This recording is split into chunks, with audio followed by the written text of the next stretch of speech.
All right, my computer's dead, so I'm going to try and record this using my phone. We'll see how this goes. Chapter 16. I fell hard on the ground and sprained my arm. I screamed with pain, then tried twisting away from the hairy figure above me. Before I could do anything, he was crouching by my side with a fierce look on his face. "Oh, hey, man, I didn't hurt you, did I?" He had a friendly voice, and I realized my life wasn't in danger. The look on his face was one of concern, not anger. "I didn't mean to freak you out," said the man. "I was just trying to scare you a little, man, for fun." I sat up and rubbed my elbow. "I'm okay," I said. "Are you sure? It ain't broken, is it?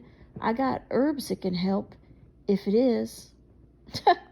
"Herbs can't help broken bones," Sam said. He was now standing beside Evra.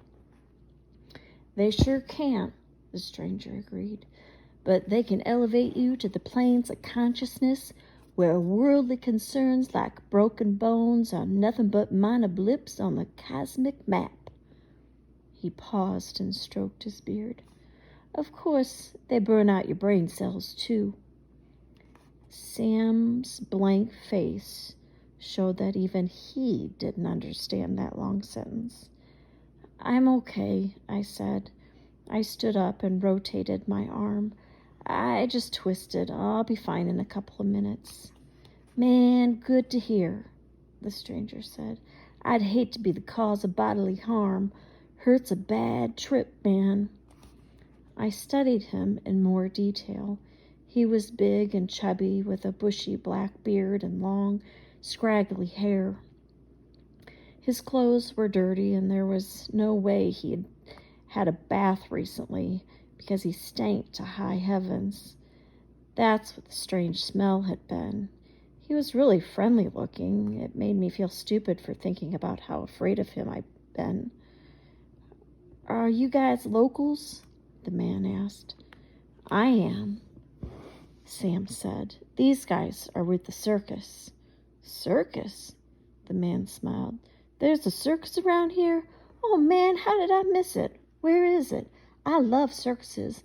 I never pass up a chance to see clowns in action." "It's not that sort of a circus," Sam told him. "It's a freak show." "A freak show?" The man stared at Sam, then at Evra, whose scales and color pretty much marked him out as one of the performers. "Are you part of the freak show, man?" he asked. Evra nodded shyly. "They don't mistreat you, do they?" the man asked.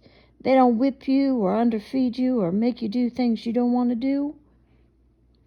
"No," Evra said as he shook his head. "You're there of your own free will?" "Yes, all of us are. It's our home." "Oh, well, that's okay," the man said, smiling again. "You hear rumors about those small traveling shows He slapped his forehead. "Oh, man, I haven't introduced myself, have I? I'm so dumb sometimes. RV's the name." "RV? That's a funny name," I remarked.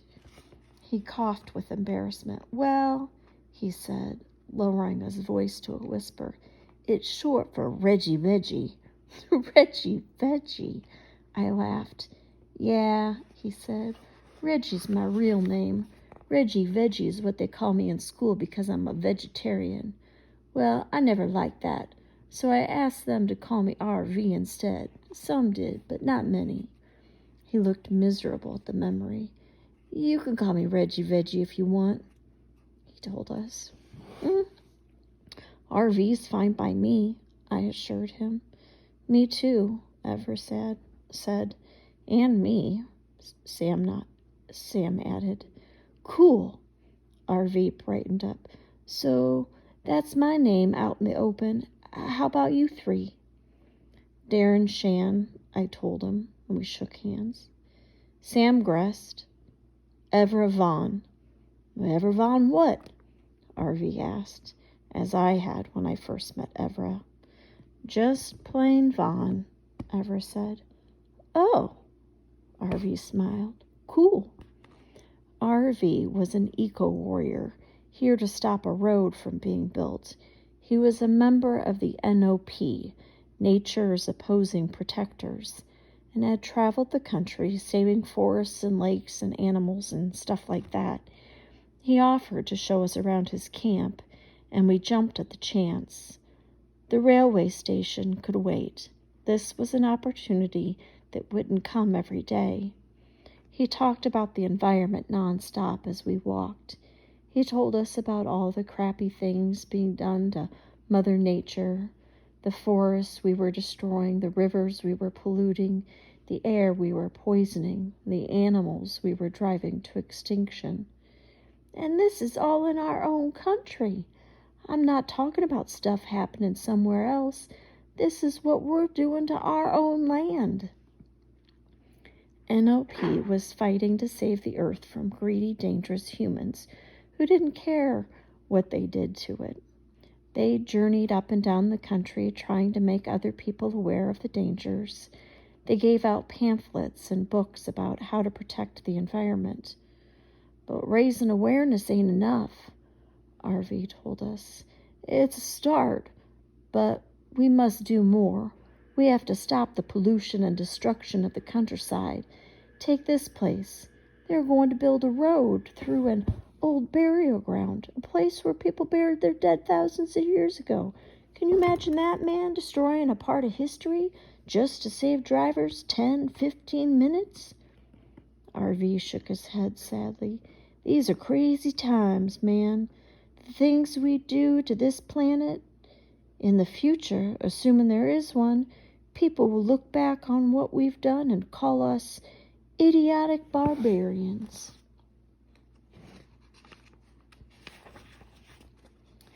He was very passionate about the environment, and after listening to him for a while, so were Sam, Ever, and me. I hadn't thought about it much before, but after a couple of hours with RV, I realized I should have. As RV said, those who don't think and act now can't complain when the world crumbles around their ears later. His campsite was an interesting place. The people, 20 or so, slept in handmade huts that had been built out of branches and leaves and shrubs. Most were as dirty and smelly as RV, but they were also cheerful and kind and generous. How did you stop the road from being built? Sam asked. We dug tunnels under the land, and we sabotaged the machines they sent in. We alerted the media. Rich dudes hate having cameras pointed at them. One TV news crew is as good as 20 active warriors, RV said. Evra asked RV if they ever fought hand-to-hand. RV said the NOP didn't believe in violent confrontation, but we could see from the look on his face that he wasn't happy about that. If I had it my way, he said, we'd give as good as we got. We're too nice sometimes. Man, if I was in charge, I'd give those turkeys a taste of hell. RV invited us to stay for lunch.